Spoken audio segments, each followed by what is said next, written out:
Although you may have never heard of mythological beasts working with machinery, for us it's a commonplace thing. Hydra Robotics is a spirited group of students and mentors hosted by Hillsborough High School, and Team 4469 is a proud member of one of our 3 FTC teams, including our sister teams 2425 and our new 7710. 3 teams in a club cannot operate by themselves, though, and we all collaboratively work towards providing funds for everything we need. We have sought out grants, applying to Draper Laboratories, Naval Research, National Instruments, and Hillsborough Education Foundation, all something we do as students in order to learn about the process. In addition, we go out and do school fundraisers, and also host the occasional car wash in order to gain the money we need. Our enthusiasm for FIRST in STEM goes beyond just our team when we spread the word of FIRST throughout our community.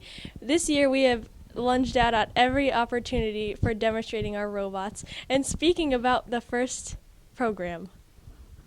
Early on in the year, we attended Bar Camp, a meeting where we got to make great connections with those who already worked in the field of engineering, all the while becoming envoys for FIRST.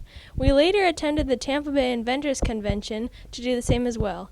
We have even spread the excitement of science and technology to younger kids through demonstrations at Tampa General Hospital and by opening a booth at the St. Petersburg Science Festival.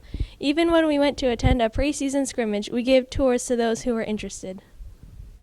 When we first approached this year's game, we looked at the possible ways of scoring, and then we compared them based on how much time it took to accomplish them and their point values.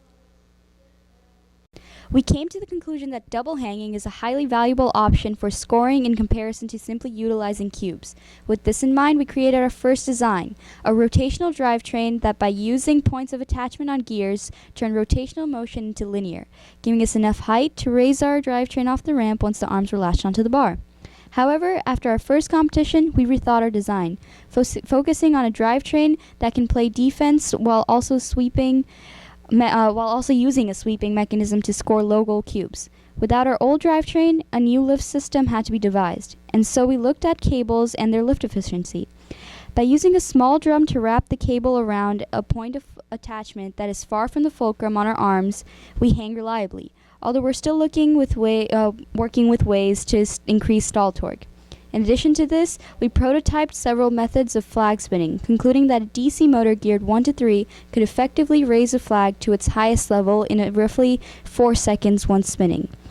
Our design process never ends though, and we're continually looking into adding improvements into our design structure.